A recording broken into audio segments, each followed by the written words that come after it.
Continuing with the graph of y equals f of x, let's find the vertical intercept. Remember that this occurs where x equals 0, or where the graph of the function is going to intersect the vertical axis. On our graph, this will be at 0, -6, and we'll write that as an ordered pair. So our vertical intercept here will be 0, -6.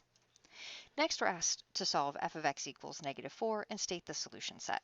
So again, as we're looking at this, we see that our relationship is that y equals f of x. So here we're given a y value and we're asked to find the values of x that are going to make this equation true. So going to our graph, we'll look at where y is -4, and I'll graph that line just so that it's clear. Let me make it red. Make it a little clearer there. Okay, so we can see that y equals -4 is going to intersect the graph of our function at -7, at x equals -4, and then again at 3. So there are 3 places where f of x equals -4, and those x values are -7, -4, or 3. Now when we state the solution set, we can just state the set containing the number -7, -4, and 3. And we'll use curly brackets to make sure that we're only including the numbers -7, -4, and 3. In the next one, we're going to look at for what values of x is f of x less than -4. So here, we're going to look for all values of x where the y values are less than -4. So I'm going to come up to our graph and highlight the part of it where that's true.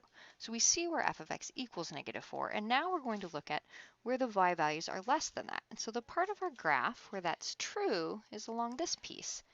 And we'll note that that goes from -4 to 3. Now we're asked for values of x where f of x is strictly less than -4. So that will be values of x between -4 and +3, but not including either of those. So we'll write that then as -4 is less than x, which is less than 3. And those are all of the x values for which this statement f of x less than -4 will be true. If we write that as a solution set, we can put that inequality into set builder notation. And we want to write the solution set there. So we'll have the set of x such that -4 is less than x is less than 3. If we go on and want to write that as an interval, we would write -4, 3 with open brackets on each side. In part J here, we're going to look at for what values of x is f of x greater than 0. And this will be similar to the last problem we just did. But looking at this graph, we're going to see that that happens for 2 different pieces of our graph. So I'll come over and highlight those. So we're looking at where f of x is greater than 0. Again, those are y values. So we'll see it occurs here, and it occurs here. Now, if we look at writing that with just values of x, we see from -10 to -9. So -10 is less than x is less than -9. Noting that -10 is not included because we see the open circle on the graph at -10, 5.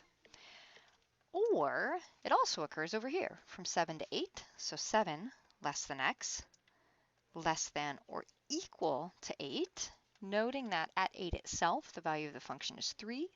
So f of 8 is indeed greater than 0. If we want to put that into a solution set, that would just look like the set of x such that, and then those 2 inequalities. That's quite a bit there. So the set of x such that -10 is less than x is less than -9, or 7 is less than x, which is less than or equal to 8. This particular problem would be well suited for an interval. It'll be much more concise to write it that way. So if we put this in interval notation, we'll go from -10 to -9, open brackets on each side, and we'll union that then with 7 to 8 with an open bracket on 7 and a closed square bracket on 8. Lastly, let's state the domain and range of f. So the domain is the set of all x values. As we scan along here, we can see that we go from -10 and continue on to 8. So everything between -10 and 8, and we'll notice that we do not include -10 because of that open circle. We do include 8 because of that closed circle. So if we write that using set builder notation, we would say the set of x such that -10 is less than x, which is less than or equal to 8. If we wrote that as an interval, we would write then -10 to 8. and we put an open bracket on negative 10 and a closed bracket on positive 8. Lastly, we're going to find the range of the function f. Remember that this is all possible y values.